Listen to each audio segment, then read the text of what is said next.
close till I get up. Time is barely on our side.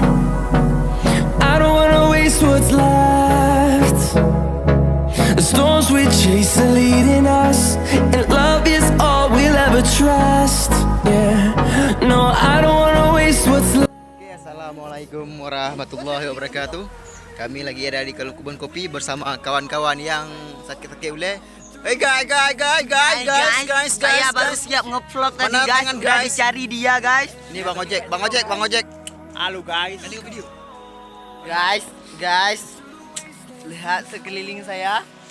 Ada merua-merua dia semua. Buat ada no. Saya lagi berada di Kebun Kopi di mana mah? Udah lagi. Yang ke Bogor. Udah sampai ke Takengon.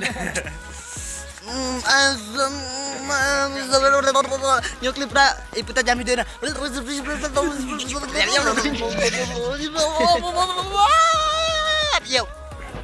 Yo, selamat pagi saudara-saudara.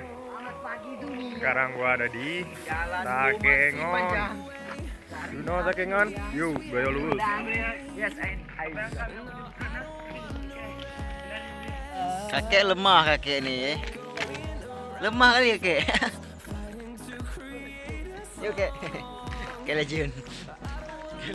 Sugiono. Ha. Kakek Sugiono betak tu mana betak. Oh, apa angkas ah. Ji, aku lagak calala. Merapat. Mana Bang Jack? Baiklah macam muka. Senyum. Lagi beri mok kau. Senyum kau. Mau belakang dah. Lewat Malaysia mana?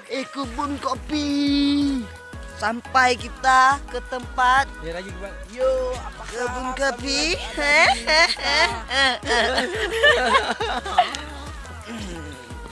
Apa ai terong Belanda. Hai, nyampe di rumah. Tanah mana? Apa hai? Okey. Begitulah di Aceh. Ini betul je dia mau buka. Belanda kok je tinggal berarti. Nah, tinggal terong you know.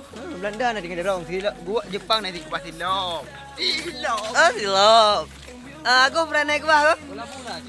Tinggi naik ke kunci. Naik ke bawah bu. Mana Kopi? Alah, kan itu kan buat yo. Nah. Aku bahasa Korea aku. Bahasa Korea gitu bang. Ohayo gozaimasu. Sugoi. Jepang. Aduh, sugoi. Hanyo. Kok bahasa Jepang? Lu kan fan anime pura-pura.